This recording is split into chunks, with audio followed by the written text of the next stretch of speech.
Hi hello ನಮಸ್ತೆ and welcome back to my channel Swara Madhyama. ನಾನು ನಿಮ್ಮ ಪ್ರೀತಿಯ Surabhi Venkatesh. First of all ಎಲ್ರಿಗೂ ವರಮಹಾಲಕ್ಷ್ಮಿ ಹಬ್ಬದ ಹಾರ್ದಿಕ ಶುಭಾಶಯಗಳು. ಸೊ ಲಕ್ಷ್ಮಿ ಎಲ್ಲರ ಮನೆಗೂ ಒಲಿಲಿ, ಅವರವರ ಬೇಡಿಕೆಗಳು ಏನೇನಿದೆಯೋ ಎಲ್ಲನೂ ನೆರವೇರಿಸಲಿ ಅಂತ ಆಯ್ತಾ. ನಮ್ಮ ಮನೆಯಲ್ಲೂ ಆ್ಯಕ್ಚುಲಿ ವರಮಹಾಲಕ್ಷ್ಮಿ ಹಬ್ಬನ ಮಾಡ್ತೀವಿ. ನಿಮಗೆ ತೋರಿಸಿದೆ ಹೇಗೆ ರೆಡಿ ಆಗ್ತಾ ಇದ್ದೀವಿ ಅಂತ ಎಲ್ಲ. ಸುಮಾರೆಲ್ಲ ರೆಡಿ ಆಗಿದೆ. ಟೈಮ್ ಈಗಿನ್ನೂ 7:30. ಅದಕ್ಕಿಂತ ಬೇಗ ಪೂಜೆ ಎಲ್ಲ ಮುಗಿಸೋಕ್ಕೆ ಆಗಲ್ಲ. ಆ್ಯಂಡ್ ಆಲ್ಮೋಸ್ಟ್ ಎಲ್ಲ ರೆಡಿ ಮಾಡ್ಕೊಂಡಿದ್ದೀನಿ. ಏನೇನು ರೆಡಿ ಮಾಡ್ಕೊಂಡಿದ್ದೀನಿ ಅದನ್ನು ನಿಮ್ಗಳಿಗೂ ತೋರಿಸ್ತೀನಿ. ಸದ್ಯಕ್ಕೆ ಕಳ್ಸೋಕ್ಕೆ ಅಂತ ನಾವು ಯೂಶಲಿ ಹಾಕೋದು ಕಳಿಸೋಳಿಗೆ ಗೋಧಿ, ಒಂದು 4-5 ಥರದ ಧಾನ್ಯಗಳನ್ನ ಜೊತೆ ಹಾಕಿದ್ದೀನಿ. ಹಾಗೆ ದ್ರಾಕ್ಷಿ, ಗೋಡಂಬಿ, ಬಾದಾಮಿ, ವಾಲ್ನಟ್ ಇದೆ. ಆಮೇಲೆ ಒಂದು ಬೆಳ್ಳಿ ಕಾಯಿನ್, ಒಂದು ಕೌಡೆ, ಆಮೇಲೆ ಕೆಲವು ಕಾಯಿನ್ಗಳು, ನಾರ್ಮಲಿ ₹1, ₹2, ₹5 ಕಾಯಿನ್ಗಳು. ಇಷ್ಟೇ ನಾವು ಯೂಶಲಿ ಕಳಶದಲ್ಲಿ ಹಾಕೋದು.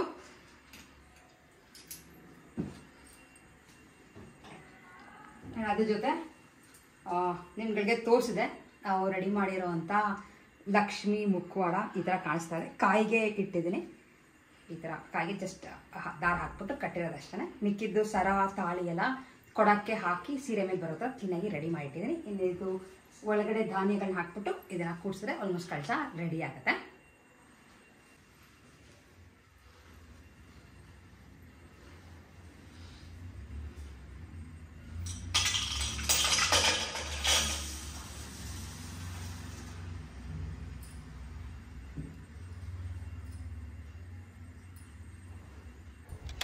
ನಾನು ಆ್ಯಕ್ಚುಲಿ ಕಳಶನ ಅಂದರೆ ಹಿಂದಿನೇ ಮುಖವಾಡ ಎಲ್ಲ ಇಡಕ್ಕೆ ಹೋಗಲ್ಲ, ಬರೀ ಸೀರೆ ಮಾತ್ರ ಡ್ರಿಪ್ ಮಾಡಿರ್ತೀನಿ ಅಷ್ಟೇ.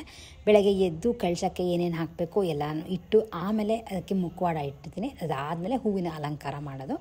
ಸೊ ಇಷ್ಟೆಲ್ಲ ರೆಡಿ ಮಾಡ್ಕೊಂಡಿದ್ದಷ್ಟೇ. ಆ್ಯಂಡ್ ನಾವು ಬರೀ ಹಣ್ಣನ್ನು ಮಾತ್ರ ಇಡೋದು ನೈವೇದ್ಯಕ್ಕೆ, ಬೇರೆ ಇನ್ನೇನು ಇಟ್ಟಿರಲ್ಲ. ನಾನು ಇಷ್ಟೇ ಮಾಡೋದು. ಸೊ ಇಷ್ಟೆಲ್ಲ ಮಾಡಿ ಎಲ್ಲ ಅದಕ್ಕೆ ಪೂಜೆ ಮಾಡಿ, ಮನೆಯಲ್ಲೂ ಕೂಡ ಎಲ್ಲರೂ ಪೂಜೆ ಮಾಡಿ ಲಕ್ಷ್ಮಿಗೆ ಏನೇನು ಬೇಕೋ ಅದನ್ನು ಬೇಡಿಕೊಂಡು ನಮ್ಮ ಲಕ್ಷ್ಮಿಯಿಂದ. ಸೊ ಈ ಥರ ಓವರಾಲ್ ಅಲಂಕಾರ ಆಗಿತ್ತು ನಮ್ಮ ಮನೆ ವರಮಹಾಲಕ್ಷ್ಮಿ ಈ ವರ್ಷ. ಸೊ ಹೋಪ್ ನೀವುಗಳು ಈ ವಿಡಿಯೋ ವರ್ಷಕ್ಕೆ ಹಬ್ಬ ಆಗೋಗಿರುತ್ತೆ, ಬಟ್ ನಿಮ್ಮ ಮನೇಲೂ ಚೆನ್ನಾಗಿ ಹಬ್ಬ ನೆರವೇರ್ತು ಅಂತ ಅಂದ್ಕೋತೀನಿ. ಇಷ್ಟೆಲ್ಲ ಪೂಜೆ ಆದಮೇಲೆ ಕೊನೆಯಲ್ಲಿ ದಾರ ಕಟ್ಕೋಬೇಕಿತ್ತು. ಸೊ ದಾರ ಕಟ್ಟಿಸ್ಕೊಂಡು ಫೈನಲಿ ನಮ್ಮ ಮನೆ ವರಮಹಾಲಕ್ಷ್ಮಿ ಹಬ್ಬನ ಮುಗಿಸಿದ್ವಿ. ಬಟ್ ಈ ಸಲ ನಿಮಗೆ ಯಾವುದು ಅಡುಗೆನ ತೋರ್ಸೋಕ್ಕೆ ಹೋಗಲ್ಲ, ಯಾಕೆಂದರೆ ನಮ್ಮ ಮನೆಯಲ್ಲಿ ಗ್ರ್ಯಾಂಡಾಗಿ ಅಡುಗೆ ಮಾಡಿರಲ್ಲ. ಯಾಕೆಂದರೆ ನನ್ನ ಮತ್ತು ವೆಂಕಟೇಶ್ನ ನಮ್ಮ ಮಾವ ಊಟಕ್ಕೆ ಕರೆದಿದ್ರು. ಸೊ ಹಾಗಾಗಿ ನಾವು ಮಲ್ಲೇಶ್ವರಕ್ಕೆ ಹೋಗಬೇಕಿತ್ತು. ಹಾಗೆ ನಾನು ಒಬ್ಬರಿಗೆ ಯೂಶಲಿ ಮರದ ಬಾಗ್ನ ಕೊಡ್ತೀನಿ ಅಂತ ಪ್ರತಿ ಸಲ ಹೇಳೇ ಇದ್ದೆ. ಸೊ ಹಾಗಾಗಿ ಮರದ ಬಾಗ್ನಕ್ಕೆ ಎಲ್ಲ ರೆಡಿ ಮಾಡಿಕೊಂಡು ಅದನ್ನು ತೊಗೊಂಡೋದ್ರೆ ಅವತ್ತೇ ಕೊಟ್ಬಿಟ್ರೆ ಅಟ್ಲೀಸ್ಟ್ ನಾವು ಕೊಟ್ಟಿದ್ದೀವಿ ಅನ್ನೋದಿರುತ್ತೆ. ಇಲ್ಲ ಅದನ್ನು ಸಂಕಲ್ಪ ಮಾಡಿಬಿಟ್ಟು ಇಟ್ಬಿಟ್ರೆ ಎಷ್ಟು ದಿನ ಆದರೂ ಅದು ಬೇರೆಯವ್ರನ್ನ ನಾವು ಕೆಲವು ಸಲ ಮೀಟ್ ಮಾಡಿರಲ್ಲ, ಅಥವಾ ಮೀಟ್ ಮಾಡಿದಾಗ ಮರ್ತೋಗುತ್ತೆ. ಸೊ ಹಾಗಾಗಿ ಏನೇನು ಕೆಲಸ ಅವತ್ತು ಹಬ್ಬದ ದಿನ ಮಾಡೋದಿರುತ್ತೋ ಅದನ್ನು ಅವತ್ತೇ ಮುಗಿಸ್ಬಿಟ್ರೆ ತುಂಬಾ ಒಳ್ಳೆಯದು. ಆ್ಯಂಡ್ ನಾನು ಮಲ್ಲೇಶ್ವರಕ್ಕೆ ಹೋಗಿ ಬಂದಮೇಲೆ ನನ್ನ ಫ್ರೆಂಡ್ಸ್ನೆಲ್ಲ ಸಂಜೆ ಇನ್ವೈಟ್ ಮಾಡಬೇಕು, ನಮ್ಮ ಅಪಾರ್ಟ್ಮೆಂಟ್ ಫ್ರೆಂಡ್ಸ್ನೆಲ್ಲ.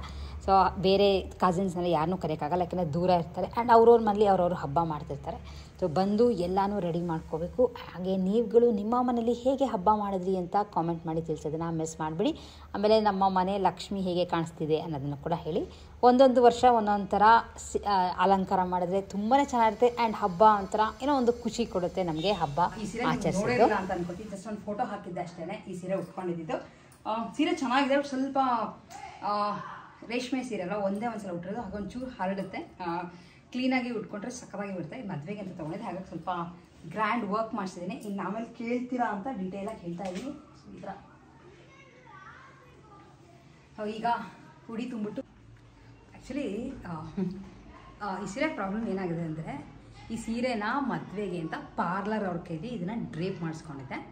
ಅದೇನಾಗಿದೆ, ಅವರು ಫುಲ್ಲು ಸ್ಟ್ರೇಟ್ನರ್ ತೊಗೊಂಡು ಐರನ್ ಮಾಡ್ತಾರಲ್ಲ, ಕ್ಲೀನ್ ಅಂದರೆ ಜಾಸ್ತಿ ನೆರಿಗೆಗಳು ಕ್ಲೀನಾಗಿ ಕೂತ್ಕೊಳ್ಳಿ ಅಂತ. ಅದೇನಾಗ್ತದೆ, ನೆರಿಗೆ ನಾನು ಅಷ್ಟೊಂದು ತೆಗ್ದಿಲ್ಲ. ಲೈಕ್ ಅವ್ರ ಥರ ಚಿಕ್ಕದಾಗಿ ತೆಗೆದು ತುಂಬ ಪಿನ್ನೆಲ್ಲ ಹಾಕಿ ತೆಗ್ದಿಲ್ಲ. ಅದೇನಾಗ್ತದೆ, ಸೀರೆ ಒಳ್ಳೆ ಫಸ್ಟ್ 2 ಫ್ಲೀಟ್ಸು ಹಿಂಗೆ ಹರಡ್ತಾ ಇದೆ. ಸೊ ಇನ್ನೊಂದು ಸ್ವಲ್ಪ ದಿನ ಬೇಕಾಗುತ್ತೆ ಅನಿಸುತ್ತೆ, ಆ ಮಡಕೆ ಹೋಗೋಕ್ಕೆ. ಸೊ ಹಾಗಾಗಿ ಸೀರೆ ಒಂಥರ ಮುಂದೆ ಒಂದು ಹಿಂಗೆ ನೆರಿಗೆ ಸರಿ ಕೂತ್ಕೋತಿಲ್ಲ. ಈ ಪ್ರಾಬ್ಲಮ್ ಎಲ್ಲರಿಗೂ ಆಗುತ್ತಾ ಅಥವಾ ನಂಗೆ ಮಾತ್ರ ಆಗ್ತಿದೆ ನನಗೆ ಗೊತ್ತಿಲ್ಲ. ಇನ್ನೊಂದು 2 ಸಲ ಅದನ್ನು ಉಟ್ಕೊಂಡು ತೆಗೆಸ್ಬೇಕು. ಅದಕ್ಕೆ ನಾನು ಯೂಶಲಿ ಪ್ರೀ ಪ್ಲೀಟಿಂಗು ಸೀರೆಗಳು ಕೊಡಲ್ಲ, ಏಕೆಂದರೆ ನನಗದು ಆಮೇಲೆ ಉಟ್ಕೋಬೇಕಾದ್ರೆ ಕ್ಲೀನಾಗಿರುತ್ತೆ. ಬಟ್ ಆಮೇಲೆ ಕಾಸ್ಟ್ಲಿ ಸೀರೆಗಳು ಹಿಂಗೆ ಒಂಥರ ನಿಂತ್ಕೊಂಡ್ಬಿಟ್ರೆ ನನಗದು ಅಷ್ಟೊಂದು ಇಷ್ಟ ಆಗಲ್ಲ ಉಟ್ಕೋಬೇಕಾದ್ರೆ.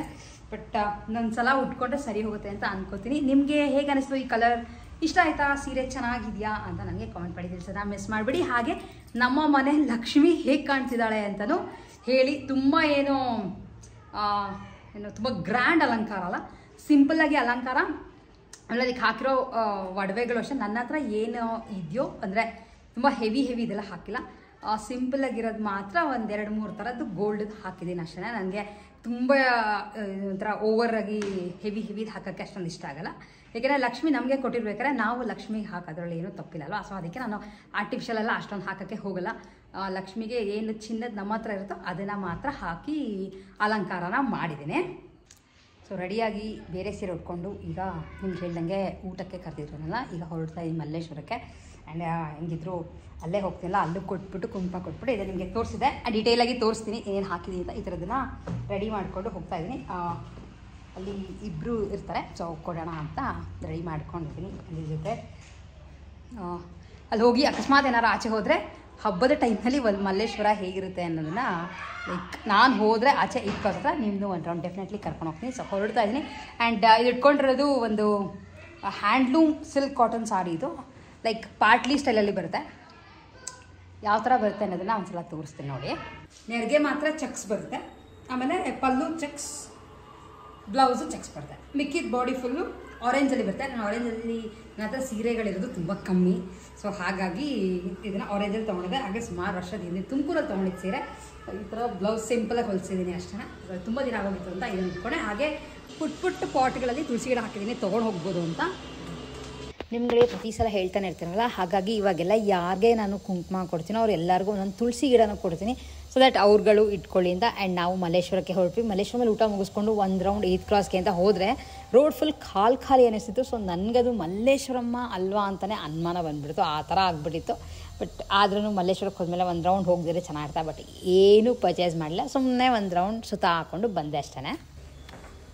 ಸೊ ಇಲ್ಲಿ ಊಟ ಮುಗಿಸ್ಕೊಂಡು ಈಗ ಸಂಜೆ ಎಲ್ಲರನ್ನೂ ಕರಿಯೋಕ್ಕೆ ರೆಡಿ ಮಾಡ್ಕೊತಾ ಇದ್ದೀನಿ. ಎಲ್ಲರಿಗೂ ನಿಮಗೆ ಯಾವಾಗಲೇ ತೋರಿಸಿದೆ ರಿಟರ್ನ್ ಗಿಫ್ಟ್ಗಳನ್ನ ತೊಗೊಂಡು ಬಂದಿದ್ದೀವಿ ಅಂತ. ಈ ಥರ ಕ್ಯಾನ್ವಾಸ್ ಬ್ಯಾಗ್ಸ್. ಸೊ ಇದರೊಳಗೆ ನಾನು ಇಡ್ತಾ ಇರೋದು ಫಸ್ಟು 2 ವಿಳೆದೆಲೆ ಎಲ್ಲ ಕ್ಲೀನಾಗಿ ತೊಳೆದು ಇಟ್ಕೊಂಡಿದ್ದೀನಿ. ಹಾಗೆ ಇದರೊಳಗೆ ಅಡಿಕೆ, ಆಮೇಲೆ ಒಂದು ಬ್ಲೌಸ್ ಪೀಸ್ ದಕ್ಷಿಣೆ ಹಾಕಿದ್ದೀನಿ. ಅದ್ರ ಜೊತೆ ಒಂದು ಹಣ್ಣು ಮತ್ತು ಬಳೆ. ಸೊ ಇದನ್ನೆಲ್ಲ ಈಗ ಅಷ್ಟನ್ನು ರೆಡಿ ಮಾಡಿ ಇಡಬೇಕು. ಆಲ್ಮೋಸ್ಟ್ ಒಂದು 20 ಬ್ಯಾಗ್ ರೆಡಿ ಮಾಡ್ತಾ ಇದ್ದೇನೆ. So return gift almost 30 ready ಮಾಡಿದ್ದೆ. ಎಲ್ಲನೂ ಖಾಲಿ ಆಯಿತು, ಚೆನ್ನಾಗೂ ಇತ್ತು. ಹಾಗೆ ಇವಾಗ ತೋರಿಸ್ತಿರೋದು ನಾನು ಯಾರ್ಯಾರ ಮನೆಗೆ ಹೋಗಿದ್ದೋ ಎಲ್ಲರ ಮನೆ ಲಕ್ಷ್ಮಿ ಒಂದು ಗ್ಲಿಮ್ಸ್ ನಿಮ್ಗಳಿಗೂ ತೋರಿಸ್ತಾ ಇದ್ದೀನಿ. ನನ್ನ ಫ್ರೆಂಡ್ಸ್ ಮನೆಗೆ ಹೋಗಿದ್ದು ಎಲ್ಲರ ಮನೇಲೂ ಒಂದಕ್ಕಿಂತ ಒಂದು ವಿಭಿನ್ನವಾಗಿ ಅಲಂಕಾರ ಮಾಡ್ತಾರೆ. ಯಾಕೆಂದರೆ ಲಕ್ಷ್ಮಿಗೆ ಅಲಂಕಾರ ಪ್ರಿಯ ಅಲ್ವಾ. ಸೊ ನಿಮ್ಗಳಿಗೂ ತೋರಿಸ್ತಾ ಇದ್ದೀನಿ ಹೇಗೆ ಮಾಡಿದ್ದಾರೆ ಅಂತ. ಹೋಪ್ ನಿಮ್ಗಳಿಗೆ ಇವತ್ತಿನ ವಿಡಿಯೋ ಇಷ್ಟ ಆಗಿದೆ ಅಂತ ಅನ್ಕೋತೀನಿ. ವಿಡಿಯೋ ಇಷ್ಟ ಆಗಿದೆ ನಮ್ಮ ಚಾನಲ್ ಸ್ವರ ಮಾಧ್ಯಮನ ಸಬ್ಸ್ಕ್ರೈಬ್ ಮಾಡೋದನ್ನ ಖಂಡಿತ ಮಿಸ್ ಮಾಡಿಬಿಡಿ. ಮತ್ತೆ ನೆಕ್ಸ್ಟ್ ವಿಡಿಯೋನಲ್ಲಿ ನಿಮ್ಮೆಲ್ಲರೂ ಮೀಟ್ ಮಾಡ್ತೀನಿ. ಅಲ್ಲಿವರೆಗೂ ಟೇಕ್ ಕೇರ್ ಆ್ಯಂಡ್ ಬಾಯ್.